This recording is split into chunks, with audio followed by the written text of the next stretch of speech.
Hello friends, welcome to my channel. તો friends, આજે આપણે બનાવીશું પિઝાને પણ ભૂલાવી દે એવા ટેસ્ટી અને હેલ્ધી પિઝા પરાઠા. તો પિઝા પરાઠા બનાવવા માટે મેં અહીંયા સૌથી પહેલાં તો ઘઉંનો લોટ લઈ લીધો છે. 1.5 કપ જેટલો લોટ છે. એની અંદર આપણે એડ કરી દઈશું નમક અને મોણ માટે તેલ એડ કરી દેવાનું છે. આપણે જે રીતે પરાઠાનો લોટ બાંધીએ એ જ રીતનો લોટ તૈયાર કરવાનો છે. બધી વસ્તુ મિક્સ કરી દઈશું અને થોડું થોડું પાણી એડ કરતા જઈ અને ડો તૈયાર કરી લેવાનો છે.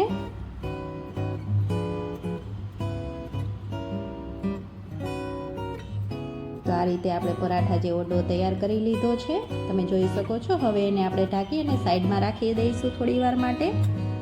ત્યાં સુધીમાં આપણે ફિલિંગ તૈયાર કરી લઈશું. તો અહીંયા મેં 1 વાટકી જેટલી ડુંગળી લીધી છે, ઝીણી એવી કટ કરીને.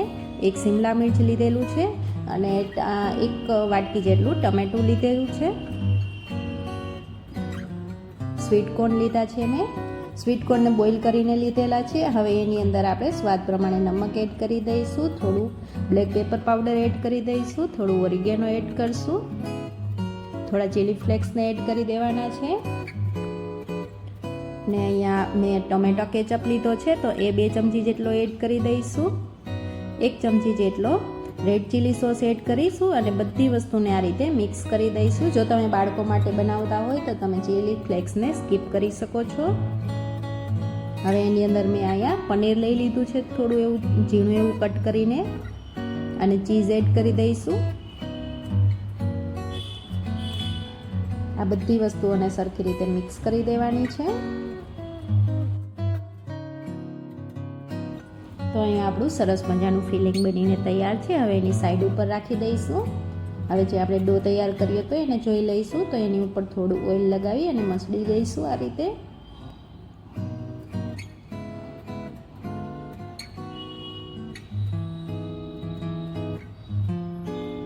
ડો છે આ રીતે થોડો ટાઈટ જ રાખવાનો. હવે એના લુવા બનાવી લઈશું.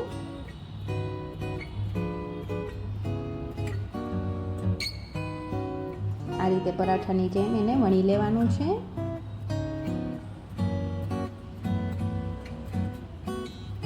પાતળું જ રાખવાનું છે, થોડું રોટલીની જેમ.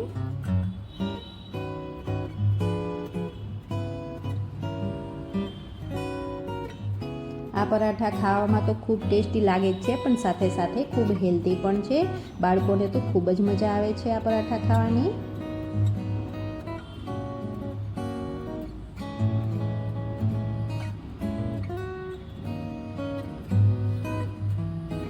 તો અહીંયા પરાઠાને આપણે સરસ રીતે વણી લીધું છે, તમે જોઈ શકો છો. હવે એની અંદર આપણે ફિલિંગ એડ કરી દઈશું. તો સૌથી પહેલાં તો આપણે એની ઉપર પિઝા સોસ એડ કરી દેવાનો છે. તો પિઝા સોસને આ રીતે સ્પ્રેડ કરી દઈશું.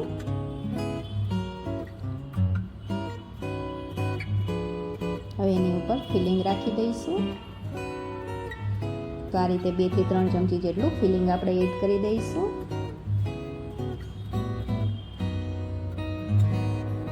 હવે પરાઠાને આપણે આ રીતે પોકેટની જેમ પેક કરી દેવાનું છે ચારે બાજુથી.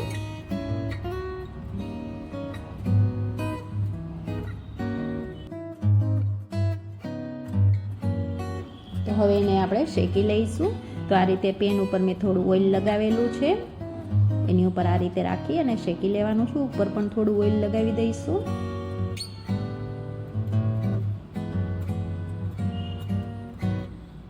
આ રીતે બીજી બાજુ પલટીને પણ શેકી લઈશું સરખી રીતે. તો આ રીતે બંને બાજુ ક્રિસ્પી થાય ત્યાં સુધી આપણે શેકી લઈશું.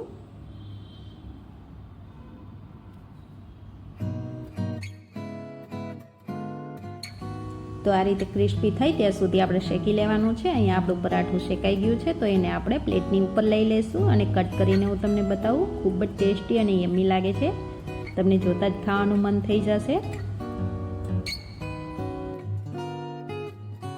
તો ફ્રેન્ડ્સ, તમે પણ આ રેસીપી ઘરે જરૂરથી ટ્રાય કરજો, બાળકોને ખૂબ જ ભાવશે.